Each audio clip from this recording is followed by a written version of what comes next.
There is a grain that plants itself. Year after year, it returns from the same roots without a single seed being sown. It survives drought. It survives frost.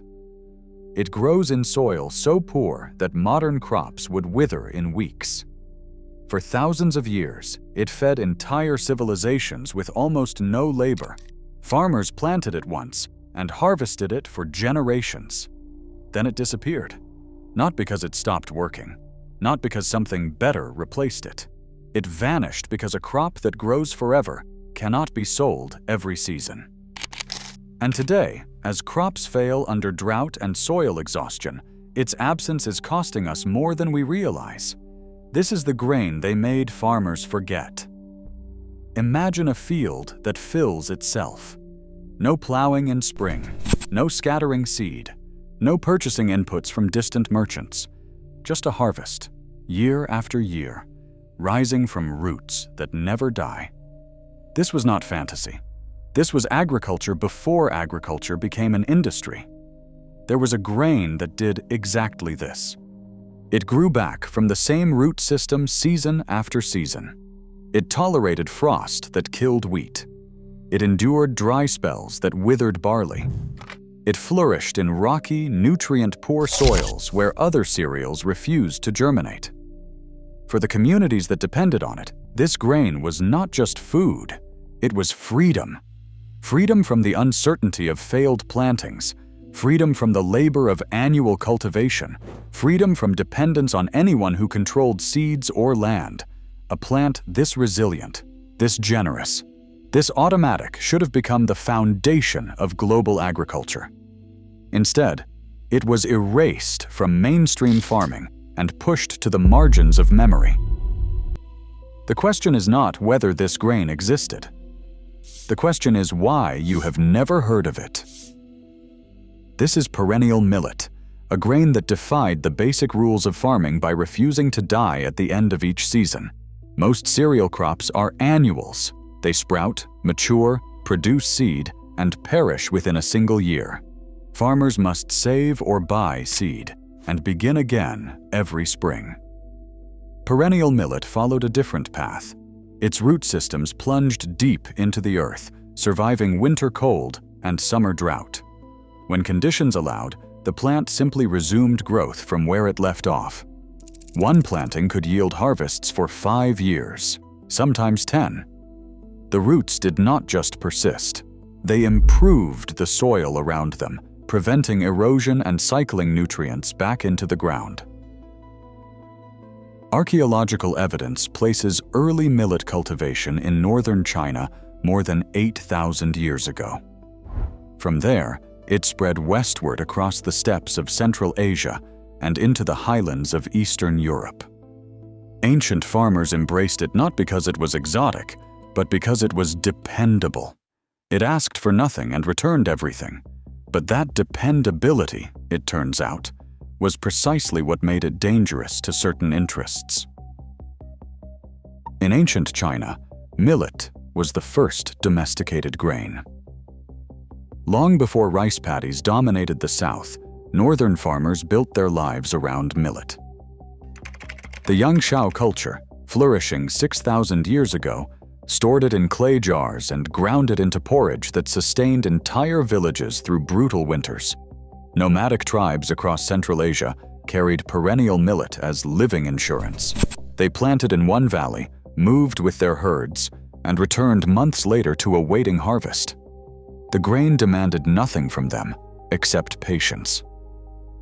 In Eastern Europe, peasant communities cultivated millet on hillsides too steep and soils too thin for wheat. These plots were survival reserves. When rye rotted or barley failed, millet stood. Families who tended these patches outlasted famines that destroyed their neighbors. The grain wove itself into folk memory. It appeared in songs, in proverbs, in rituals marking the passage of seasons. For thousands of years, it was invisible because it was everywhere. Ordinary, essential, woven into the fabric of daily survival. And that very ordinariness made it a target for those who saw independence as a threat. Because power depends on dependence, and millet erased it. A crop that replants itself cannot be controlled. And what cannot be controlled cannot be taxed. Perennial millet created self-sufficient households. Families who grew it owed nothing to seed merchants. They borrowed nothing from landlords during desperate springs. They needed no permission from rulers to feed themselves. This independence rippled outward. Villages that cultivated perennial grains traded less because they required less. They resisted centralized authority because survival did not depend on outside systems. Their food source was underground, invisible, impossible to confiscate or burn.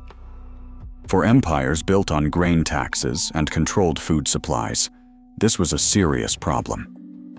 Wheat and rice required annual planting, which meant annual purchases, annual labor, annual debt. Those dependencies created leverage. They allowed rulers to measure harvests, collect tributes, and bind farmers to land and obligation. Perennial millet broke that chain. It offered freedom encoded in biology. And freedom, for those who profit from dependence, is never welcome. The grain did not disappear by accident. It was pushed aside by systems that needed farmers to need something every year. And once dependence became policy, the replacement was inevitable.